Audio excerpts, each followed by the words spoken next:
हाय दोस्तों, मैं महेंद्र पारसारथी। आज आपको हम प्रकाश के अपवर्तन से कुछ ऐसे इंपॉर्टेंट सवाल के बारे में बताएंगे जो कि आपके एग्जाम में पूछे जाते हैं और आपके लगभग ये दो या तीन नंबर की सवालें पूछी जाती हैं। तो पहले सवाल है दोस्तों, ध्यान दीजिएगा। पहली सवाल है कि निम्नलिखित चित्र में प्रथम माध्यम के सापेक्ष द्वितीय माध्यम का अपवर्तनांक। ये आपको स्क्रीन पर दिख रही होगी सवाल। निम्नांकित चित्र में प्रथम माध्यम के सापेक्ष दूसरे माध्यम का अपवर्तनांक निकालना है। इसमें दिया गया है आपका चित्र।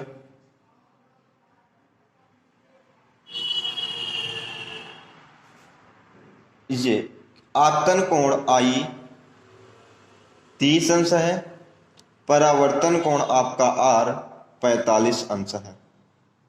तो मुझे निकालना है पहले माध्यम के सापेक्ष दूसरे माध्यम का अपवर्तनांक। पहले माध्यम के सापेक्ष दूसरे माध्यम का अपवर्तनांक, यानी कि दोस्तों आपको पता हो गया होगा I का मान 30 और R का मान 45 दिया गया है। अब हम इसको लिख लेते हैं कि I बराबर 30 है और R बराबर 45 है। अब दोस्तों मुझे पहले माध्यम सापेक्ष दूसरे माध्यम का अपवर्तनांक निकालना है, क्योंकि आप स्नेल के नियम में पढ़ चुके हैं कि साइन 1n2 बराबर होता है sine I upon sine R। अब दोस्तों क्या करना है, सिर्फ मुझे साइन I के स्थान पर I का मान रख देना और R के स्थान पर R का मान रख देना है। तो क्या होगा कि 1n2 इज इक्वल साइन 30 बटे साइन 45। अब फ्रेंड्स इसमें करना है, साइन 30 का मान आप लोगों को पता होगा, साइन 30 का मान होता है 1/2। अब साइन 30 के स्थान पर हम 1/2 लिखेंगे और साइन 45 का मान होता है 1/√2। साइन 30 बराबर 1/2, साइन 45 बराबर 1/√2 होता है। अब इसका हम ऊपर गुणा और इसका हम नीचे गुणा करा देंगे, तो 1n2 इज इक्वल आया √2/2। अब दोस्तों आप यहां तक भी कर देंगे तो आपका आंसर राइट होगा, लेकिन हम क्या करेंगे, इसी में हम √2 से ऊपर और √2 से नीचे गुणा करा देंगे। अब आप √2 बराबर होता है दोस्तों 2, √2 इंटू √2 बराबर 2 होता है। तो इसके स्थान में हम 2 लिख देंगे और इसका इसके साथ गुणा होगा 2 √2। इससे ये क्या हो गया, कट गया। तो 1n2 का मान आया दोस्तों 1/√2, यानी पहले माध्यम के सापेक्ष दूसरे माध्यम का जो अपवर्तनांक है दोस्त वह आपका आया है 1/2। अब हम इसी कड़ी में दूसरी सवाल देखेंगे। दूसरी सवाल आपके स्क्रीन पर आ गई होगी, आप इस सवाल को ध्यान से पढ़ें। दूसरी सवाल दिया गया है कि निम्न चित्र की सहायता से द्रव के अपवर्तनांक की गणना कीजिए। निम्न चित्र की सहायता से द्रव के अपवर्तनांक की गणना कीजिए। इसमें दिया गया है इस प्रकार से कुछ है और इसके नीचे द्रव है। बहुत ही इंपॉर्टेंट सवाल है दोस्तों, इसको आप ध्यान से पढ़िएगा और 1 2 3 4 बार कम से कम पढ़िए और इसको रट डालिएगा दोस्तों। अब इसमें बताया गया है एक किरण आ रही है और इसका अपवर्तन होता है। जो ये किरण यहां से आपका 135 अंश के कोण पर बना रही है और ये किरण आपका कितना बनाएगा 120 अंश। 120 अंश का कोण ये किरण बना रही है। अब हमको क्या करना है, इसी के बीच में एक अभिलंब खींच देना है। तो अब आपको एक चीज समझ में आ गया होगा कि मुझे आपतन कोण और परावर्तन कोण कितना होगा, ये आसानी से आप निकाल सकते हैं। अब दोस्त चित्र से हम निकाल लेंगे आपतन कोण, यानी कि I का मान निकालेंगे। अब I का मान क्या है, अगर हम इसमें से इस I पूरे मान से, ध्यान दीजिएगा दोस्तों, ये आपका मान कितना है 90 है, तो ये मान आपका इधर कितना होगा 90 होगा। ये मान अगर आपका 90 है तो ये मान भी कितना होगा, 90 होगा।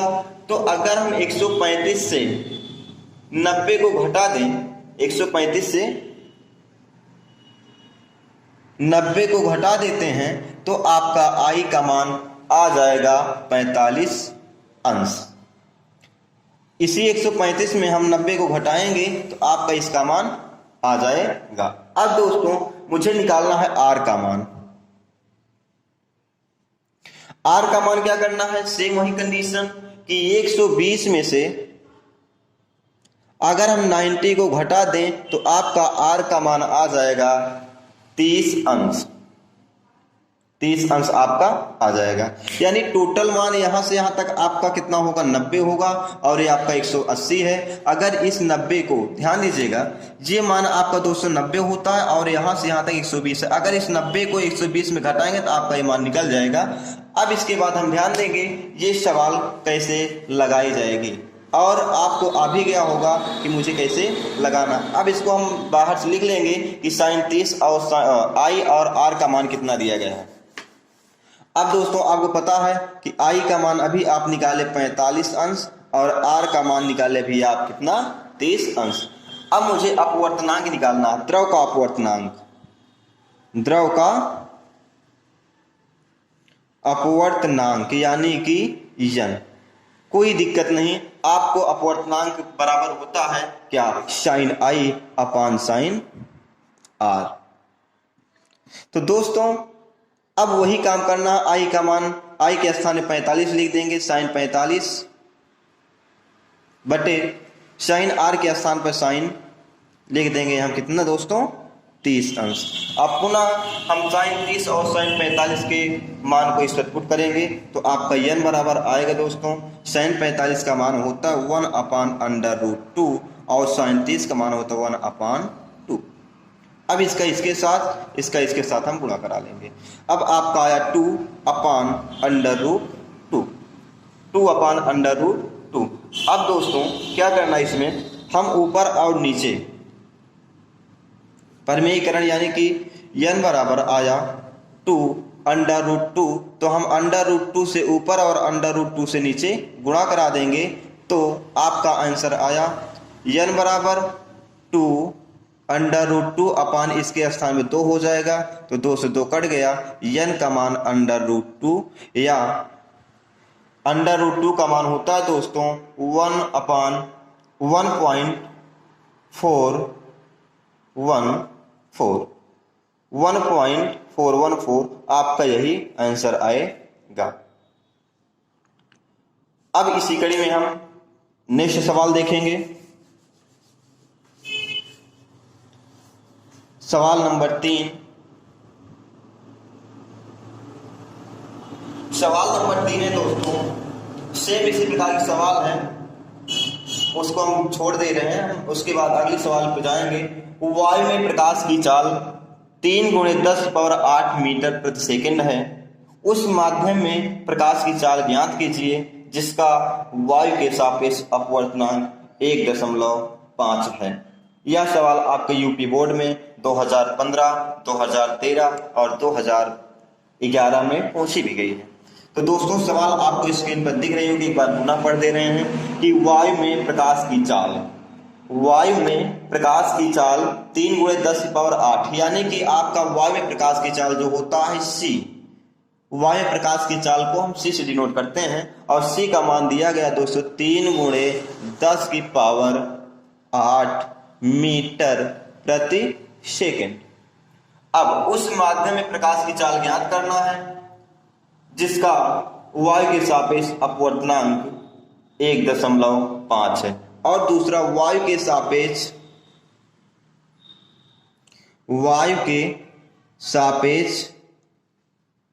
अपवर्तनांक दिया गया है 1.5। अब वायु के सापेक्ष माध्यम का अपवर्तनांक ध्यान दीजिएगा। अब सवाल सॉल्व करेंगे, लिखना है मुझे वायु के सापेक्ष माध्यम का अपवर्त सॉरी अपवर्तनांक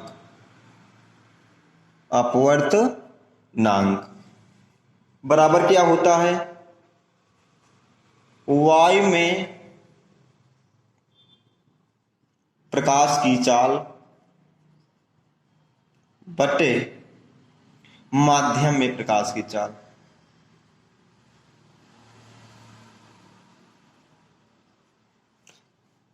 ये आपको हम पार्ट 3 में पढ़ा चुके हैं। यानी आप लोगों को पता होगा कि n बराबर एक सवाल पर एक फार्मूला पढ़े होंगे C/V। इसी फार्मूले पर हम इस सवाल को सॉल्व करेंगे। अब C का मान दोस्तों दिया गया है, n का मान दिया गया है 1.5, C का मान दिया गया 3 गुणे 10 की पावर 8, मुझे V का मान निकालना है।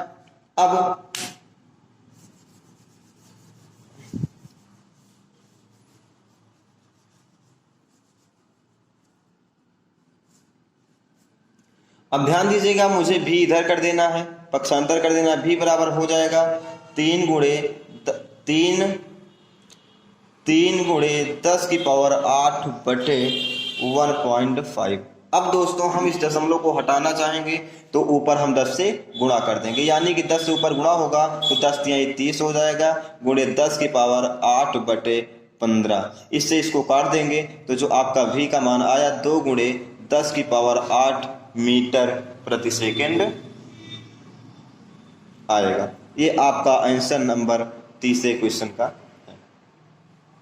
अब हम नेक्स्ट क्वेश्चन की बात करेंगे। अगर दोस्तों जो हमारे चैनल को सब्सक्राइब नहीं किए होंगे वो हमारे चैनल को सब्सक्राइब कर लें, क्योंकि ऐसे ही हम आपका मोस्ट इंपॉर्टेंट क्वेश्चन बताते रहेंगे और जो कि आपके एग्जाम में बोर्ड पेपर में पूछे जाने वाले हैं। अब अगले क्वेश्चन की बात करेंगे दोस्तों कि क्वेश्चन नंबर 4,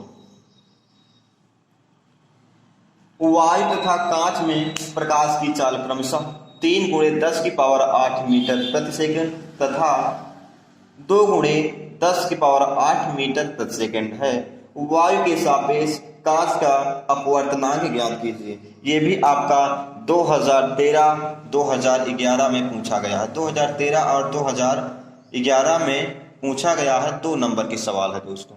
तो आप ध्यान दीजिएगा, बताया दिया गया सवाल में कि वायु तथा कांच में प्रकाश की चाल, वायु में प्रकाश की चाल लिख लेंगे पहले। वायु में प्रकाश की चाल, वायु में प्रकाश की चाल दोस्तों दिया गया है 3 गुणे 10 की पावर 8 मीटर प्रति सेकंड। 3 गुणे 10 की पावर, इसको हम सही बना दे रहे हैं 8। उसके बाद दिया गया सवाल में तथा कांच में प्रकाश की चाल, कांच में प्रकाश की चाल दिया गया है 2 गुणे 10 की पावर 8 मीटर प्रति सेकंड। मुझे निकालना है वायु के सापेक्ष कांच का अपवर्तनांक, यानी कि वायु के सापेक्ष कांच का अपवर्तनांक, यानी कि ANG। ये बराबर होता है वायु में प्रकाश की चाल बटे कांच में प्रकाश की चाल। वायु में प्रकाश की चाल बटे कांच में प्रकाश की चाल। वायु में प्रकाश की चाल यानी कि 1n2 इज इक्वल C/V। इसी फार्मूले पर मुझे इस सवाल को लगाना है। अब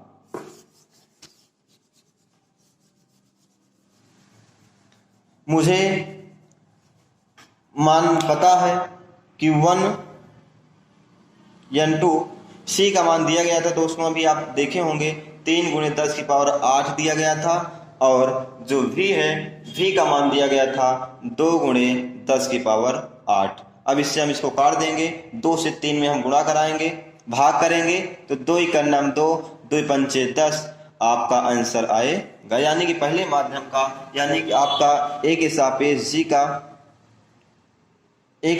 जो g का अपवर्तनांक है वह आपका दोस्त आएगा 1.5 आएगा। अब हम इसी कड़ी में अगली सवाल पर ध्यान देंगे, वो भी आपके 2014 में पूछा गया 2 नंबर का सवाल है और बहुत ही इंपॉर्टेंट सवाल है दोस्तों, और इसको आप ध्यान से देखिएगा। दिया गया है सवाल में, सवाल नंबर 5। अगली सवाल है दोस्तों, ध्यान दीजिएगा। दिया गया है कांच का वायु के सापेक्ष अपवर्तनांक 1.5 है, तो वायु का कांच के सापेक्ष अपवर्तनांक की गणना कीजिए। तो स्क्रीन पर आपको सवाल दिख गई होगी। तो दिया गया है कि वायु का कांच के सापेक्ष अपवर्तनांक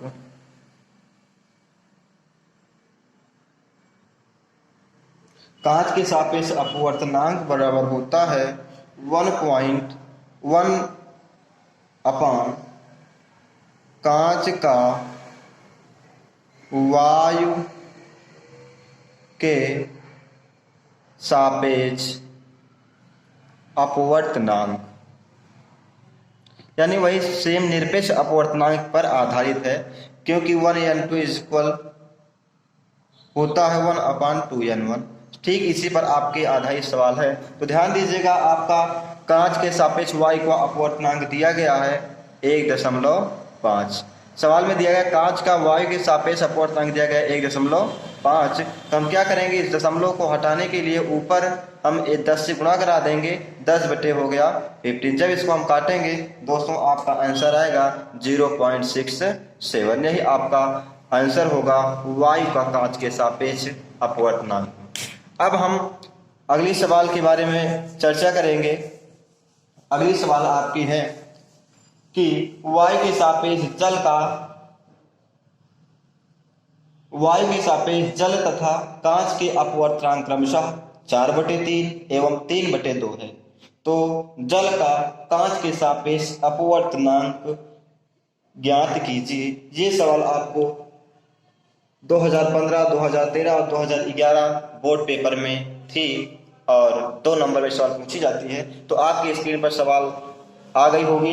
इसमें दिया गया है वायु के सापेक्ष जल का अपवर्तनांक, यानी कि वायु के सापेक्ष जल का अपवर्तनांक 4/3 दिया गया है। वायु के सापेक्ष जल का अपवर्तनांक 4/3 दिया गया है, और वायु के सापेक्ष कांच का अपवर्तनांक यानी कि AnG का मान दिया गया है 3/2।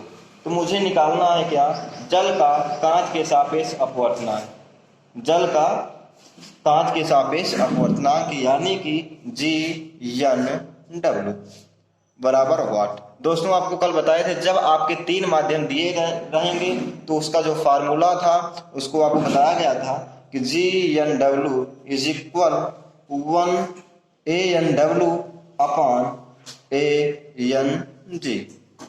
अब क्या करना है, AnW का मान यहां से लेकर के यहां पर रख देना है और AnG का मान उठा करके इस पर पुट कर देना है। तो आपका जो GNA is equal to GnW is equal